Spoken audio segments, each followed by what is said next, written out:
నమస్తే ఆంటీ, మీ పేరు? సుగుణ సుగ్న. ఏడు నుంచి వచ్చినారా అంటే? నాచారం వేలో నాచారం గజ్వేల్ దగ్గర. ఎన్ని గంటలకు స్టార్ట్ అవుతారా అంటే పొద్దున్న మార్కెట్కి రావాలంటే? నైట్లోనే వస్తాము, మబ్బుల 6 గంటల 5 గంటల నుంచి స్టార్ట్ అవుతాయి అమ్మడం. మళ్ళీ నైట్ 8 గంటల దాకా అమ్ముతాం. 8 గంటల వరకు అమ్ముతారు. ఒకవేళ అంటే ఇప్పుడు టమాటాలు అవి ఇవి ఏమైనా ఉంటే మిగిలినవి ఉంటే అవి పడేయడమేనా ఆంటీ? ఖరాబ్ అయితే వాడేస్తాం, ఖరాబ్ కాకుండా మంచిగా ఉంటే మళ్ళీ తెల్లారి అమ్ముతాం. ఎంత సంపాదిస్తారా అంటే నార్మల్గా? ఇప్పుడు ఏం గిరాకులు లేవు, గిరాకులు ఉన్నప్పుడు అమ్ముతాం. ఒక రోజుకు 500, 600, 1000 రూపాయలు అట్లా అమ్ముతాం. కానీ ఇప్పుడు గిరాకులు ఏం లేవు, అవి రావడమే కష్టం ఉంది. గిరాకు తక్కువ ఉంది, మళ్ళీ రేట్లు తక్కువ ఉన్నాయి. సో ఆంటీ, మొత్తానికి తెలంగాణలో కాంగ్రెస్ గెలిచింది. 2 పథకాలు అయితే ఆల్రెడీ అమల్లోకి వచ్చినాయి 9 తారీఖు నుంచి. ఆరోగ్యశ్రీ వచ్చేసి 10 లక్షలు, మహిళలకి ఉచిత బస్సు అని చెప్పేసి 2 అయితే వచ్చేసినాయి. సో ఈ రోజు నుంచి రుణమాఫీ కూడా చేస్తామనేసి అని అంటున్నారు. దానిపైన కూడా చర్చలు జరుగుతున్నాయి. 2 లక్షల వరకు ఎవరైతే రుణాలు తీసుకున్నారో అవి మాఫీ అవుతాయి అని చెప్పేసి అని అంటున్నారు. సో నమ్మకం ఉందా కాంగ్రెస్ ప్రభుత్వం మీద? నమ్మకం వచ్చిందా? నమ్మకం అంటే ఏంది, ఇప్పుడు 24 గంటల కరెంట్ కేసీఆర్ ఉండగా ఇచ్చిండు. ఈయన పేపర్కి ఇచ్చిండంటే ఫోన్లలో వస్తుంది మామూలుగా 12 గంటలకు. కానీ 12 గంటల కరెంటులో ఏం పారుతుంది? మా బోరు పోస్తుంది కుండే నీళ్ళల్లో, అది కుండెడు పోసి గంట సేపు పోతుంది. ఆ 12 గంటల కరెంట్ ఇస్తే ఏం సరిపోతాయి? ఇన్ని రోజులు దాకా ఉన్నట్టుగా 24 గంటల కరెంట్ ఇస్తేనే కదా రైతు బాగుపడతాడు. ఆ 12 గంటల కరెంట్లో మేము ఏం పంట వండియాలి, ఏం అమ్మాలి, ఎట్లా బతుకుతాము? ఫ్రీగా బస్సు ఎవరిని ఏమన్నారు? అందరూ బస్సులలో తిరుగుతురా? కాకపోతే ఇంకేదన్నా పెట్టనుండే, ఈ మందులు తాగేటోళ్ళు ఉన్నారు, తాగి ఆడలు ఇంట్లో టార్చర్ పెడుతున్నారు, అవి బంద్ చేయనుండే. కానీ బస్సులు ఫ్రీగా పెట్టడం అయితే ఎవరికో కానీ మాకైతే అంత కరెక్ట్ ఏం అనిపించలేదు. మేము ఆటోలో వస్తాం, ఆటోలో పోతాం, మాకు సంచలు కూరగాయలు వస్తాయి కాబట్టి మేము ఆటోలనే వస్తాం, అలానే వెళ్ళిపోతాం. మా ఊరికైతే బస్సు ఏం లేదు. ఏ ఊరు అంటే మీరు? వేలు నాచారం గజ్వేల్ దగ్గర. అక్కడికి వెళ్ళి డైరెక్ట్ రావడానికి మార్కెట్కి బస్సు ఏం లేదు డైరెక్ట్. ఈ సంచులు వేసుకొని రావాలంటే అందులో రాలేం కదా, బస్సులో రాలేం కదా. ఇప్పుడు బస్సెస్ కూడా ఫ్రీగా అనేది నచ్చలేదు అని అంటున్నారు. కానీ చాలా మంది లేని వాళ్ళు కూడా ఉంటారు కదా అంటే, ఎందుకంటే కాలేజ్కి వెళ్ళే వాళ్ళు కానీ జాబ్లు చేసుకునే వాళ్ళు, చిన్న పనులు చేసే వాళ్ళకి అయితే బెనిఫిటే కదా. వాళ్ళకి 5-6 వేలు అయితే మిగులుతాయి కదా వాళ్ళకి బెనిఫిటే. అవి తక్కువ చేసి కరెంట్, అవి ఎక్కువ బంద్ చేసి కరెంట్ తక్కువ చేయమని అన్నోళ్ళు ఎవరు? రైతులకు ఉపయోగపడేది కరెంట్ కదా. 24 గంటల కరెంట్ ఉంటే బోర్లు నీళ్ళు పోస్తున్నాయి కదా, వ్యవసాయం జరుగుతుంది, మాకు పంటలు పండుతాయి. తక్కువ కరెంట్లో మేము ఏం పంటలు పండియాలి, ఏం అమ్మాలి, ఎట్లా బతుకుతాం? మాకు కూడా ఇబ్బంది కదా. వాళ్ళకి రావడానికి పోవడానికే సౌకర్యం చూస్తారు, కానీ రైతుల బాధ ఏందనేది వాళ్ళకి కూడా అర్థం కావాలి కదా. గవర్నమెంట్కి 24 గంటల కరెంట్ అవసరం ఉంటే, ఒకసారి కాకపోతే ఒకసారి ఏమన్నా పడితే 10 రూపాయలు ఎక్కువ తక్కువ అమ్ముకుంటాం. కానీ కరెంటే లేదు, నీళ్ళే లేదు, ఏం పండిస్తాం? కానీ అది కూడా కన్ఫర్మ్ చెప్పలే కదా అంటే 12 గంటలే కరెంటే అని చెప్పేసి ఎక్కడ డిక్లేర్ చేయలేరు కదా, ఎక్కడ చెప్పలేడు కదా. పేపర్కి వచ్చింది, ఫోన్లలో వచ్చిందని చెప్తారు కదా అందరూ. ఫోన్లలో అంటే డిజిటల్ మీడియా వచ్చిన తర్వాత ట్రోల్స్ చేస్తారు, ఇంకా పడని వాళ్ళు ఇట్లా అనేసి అంటున్నారు. కానీ ఆయన ఏం డిక్లేర్ చేయలేడు, పబ్లిక్ అయితే ఏం చెప్పలేడు అనమాట. 12 గంటలే ఇస్తామని చెప్పేసి అయితే అనలేడు. కరెంట్ 24 గంటలు వస్తే బాధ లేదనుకో, తగ్గిస్తేనే కదా మా బాధ. అప్పట్లో అన్నుండే రైతులకి 3 గంటలే కరెంట్ అయితే సరిపోతుంది అని చెప్పేసి రేవంత్ రెడ్డి డైరెక్ట్ అన్నాడు. మళ్ళీ వాళ్ళ నాయన చచ్చిపోతే, సాగు పోతే మాకు తానం చేస్తానికి లీవ్ కరెంట్ లేదు అని ఆయనే కదా చెప్పిండు. అది కూడా వాస్తవం కదా. అప్పుడు ఉన్నప్పుడు 24 గంటల కరెంట్ ఇస్తేనే బాగుంటుంది, రైతులు ఏదైనా పంట పండించుకుని ఏదైనా బతకగలుగుతారు. సో అంటే భూమి ఉందా మీకు? ఉన్నది 2 ఎకరాలు. 2 ఎకరాల భూమి ఉంది. సో ఈ రోజు నుంచి రైతు బంధు కూడా పడడం స్టార్ట్ అయిపోయింది. చాలా వరకు కొందరికి పడిపోయింది. మీకు వచ్చిందా అంటే రైతు బంధు? మాకేం రాలేదు, ఇంకా రాలే. సో ఎంత ఇస్తాడు అన్నది ఐడియా ఉంది? రైతు బంధు ఎంత ఇస్తాడని? 15,000 ఇస్తామని అన్నాడు. మరి ఎంత ఇస్తాడు ఏందనేది ఇంకా తెలియదు మాకు, వల్లే కాబట్టి మాకు తెలియలే. 15,000 ఇస్తానన్నాడు. రైతులకేమో 15,000 ఇస్తా, కౌలుదారులకేమో 12,000 ఇస్తా అని చెప్పిండు. మరి మాకైతే ఏం పడలేదు ఇప్పటికైతే. మరి ఎన్ని వేస్తాడు ఏందనేది కన్ఫర్మ్ తెలియదు. సో ఆంటీ, ఎకరానికి 5,000 అనేది అయితే ఆల్రెడీ పడ్డాయి. పేపర్కి కూడా ఇచ్చినారు ఎకరానికి 5,000 చొప్పున రైతు బంధు ఇస్తామని.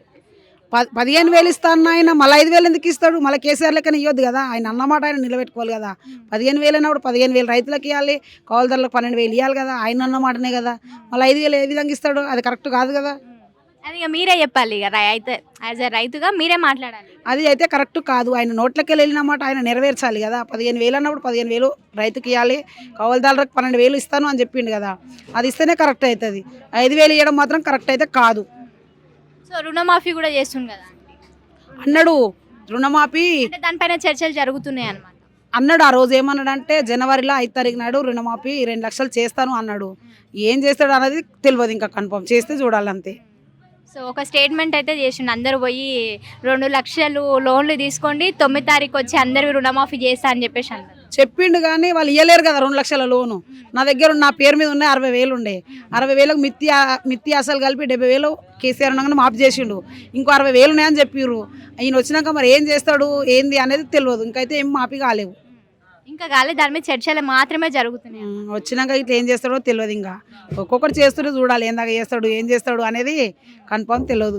సో కేసీఆర్ ఎందుకు ఓడిపోయింది అనుకోవచ్చా అంటే? ఎందుకు ఓడిపోయిన అనుకుంటే ఇప్పుడు మార్పు ఎందుకు కావాలనుకున్నారు? ఇప్పుడు యాజ్ అ రైతులుగా మీరు కూడా ఊర్లలో మాట్లాడుకుంటారు కదా. మేము ఊర్లలో అయితే కరెంటు విషయంలో మాత్రం తాగడం నీళ్ళ విషయంలో మాత్రం మా గజ్వేల్కి కేసీఆర్కి ఓటేసి ఎమ్మెల్యేగా ఆయనను గెలిపించుకున్నాము. వేరే సైడ్లలోనే ఏందో అనేది తెలియదు కానీ ఓడగొట్టిరు. మొత్తం మీద ఆయన మీద ఏదో కట్టుకొని ఓడగొట్టిరు. కానీ మా గజ్వేల్లో మాత్రం ఖచ్చితంగా మేము కేసీఆర్ కావాలనుకున్నాం. ఆయనే ఎమ్మెల్యేగా కనీసం మన వంతు సాయం మనం చేద్దామని గెలిపించుకున్నాం. సో ఏమేమి చేసిండు ఇప్పటి వరకు గజ్వేల్కి ఏం చేసిండు? గవర్నమెంట్ హాస్పిటల్ ఫ్రీగా కట్టించిండు. ప్రెగ్నెంట్ ఉన్న ఆడామెకు నెలదప్పి నుంచి అప్పటి వరకు ఫ్రీగానే చూసిండు. మళ్ళీ కన్న వాళ్ళకి కేసీఆర్ కిట్ వచ్చిండు. మళ్ళీ మాకు ఇంటి ముంగట తాగడానికి నీళ్ళకి చాలా ఇబ్బంది అవుతుండే. ఇంటికి తాగడానికి నీళ్ళు వచ్చినాయి. కరెంటు బిల్లు వచ్చింది ఫ్రీగానే. వాళ్ళన్న బీసీ కార్పొరేషన్ లోన్ అప్లై చేసుకుంటే వాళ్ళకి ఇచ్చిండు. నాకు ఒక 50,000 చెక్ ఇచ్చిండు. మాకు ఇచ్చిండు సిద్దిపేటలో. అన్నీ బాగానే చేసిండు. మాకు తెలిసి అయితే బాగానే చేసిండు. గజ్వేల్ వరకు అయితే మాకు గజ్వేల్ నియోజకవర్గానికి అన్నీ బాగానే చేసిండు. అందుకే మేము నియత్ తప్పకుండా ఆయన గెలిపించుకుందాం అనుకున్నాం. కేసీఆర్కి ఓటేసినాం. మా గజ్వేలకు గెలిచిండు కానీ మిగతా వాళ్ళనే ఓడిపోయిండు. బాధ అనిపించింది అంటే ఓడిపోయినప్పుడు? కొంచెం బాధ అనిపించింది.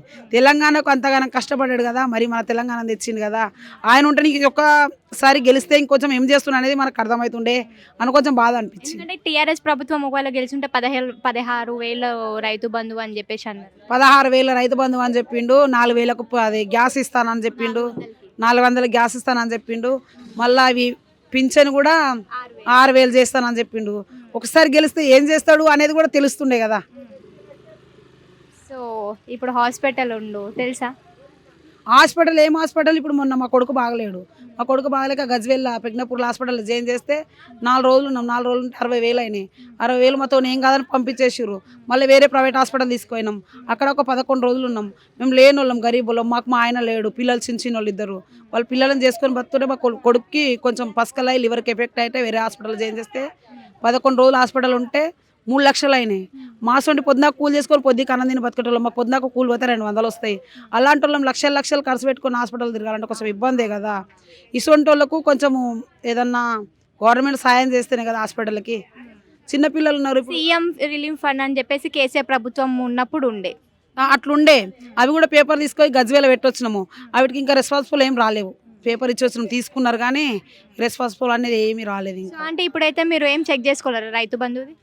రైతు బంధు చెక్ చేసిన మా అకౌంట్లోకి అయితే ఏం రాలేదు. మాకు ఫోన్పే గూగుల్ పే ఉన్నది. ఫోన్లో చెక్ చేస్తే మాత్రం మాకు రైతు బంధులు అట్లాంటివి ఏమీ రాలేవు ఇప్పటికైతే. సో కొందరికి వచ్చింది, ఇప్పుడు ప్రాసెస్ అయితే జరుగుతుంది. మీకు కూడా ఒక 1-2 గంటలలో మీకు కూడా వచ్చేసింది అనుకో చూసుకుంటాం. కానీ 5,000 వేయడం మాత్రం కరెక్ట్ కాదు. 15,000 వేస్తాను అన్నాడు కాబట్టి 15,000 వేయాల్సిందే. సో అంటే లిమిట్ ఎంతవరకు ఉంటే బాగుంటుంది? అంటే 10 ఎకరాల వరకా, లేకపోతే 15 ఎకరాల, 5 ఎకరాల, అట్లా ఏమన్నా లిమిట్ ఉంటే బాగుంటుంది? అంటే ఎన్ని ఎకరాల వరకు ఈ రైతు బంధు ఇస్తే బాగుంటుంది అనుకుంటున్నారు? 10 ఎకరాలు ఉన్న వాళ్ళకి వ్యవసాయం చేయని అవసరం లేదు, రైతు బంధు మీద బతుకుతారు. అలాంటి వాళ్ళు ఉన్న వాళ్ళే కదా. మరీ ఒక 5 ఎకరాలు ఉన్న వాళ్ళకి చేస్తేనే బాగుంటుంది. కొంచెం 5 ఎకరాలు ఉన్న వరకు చేస్తేనే మంచిగా ఉంటుంది. ఇప్పుడు జాగాలు ఉన్న వాళ్ళకే రైతు బంధు వేస్తున్నాడు. మరీ ప్రపంచం మీద భూమి లేని వాళ్ళు కూడా ఉన్నారు కదా. అలాంటి పరిస్థితి ఏంది? వాళ్ళకి ఏం సాయం చేస్తాడు? జాగా ఉంది, వీళ్ళకి మీదకి డబ్బులు వస్తున్నాయి. లేని వాళ్ళ పరిస్థితి ఇంక అంతేనా? వాళ్ళని కూడా కొంచెం చూసుకుంటే బాగుంటుందేమో అని. Thank you.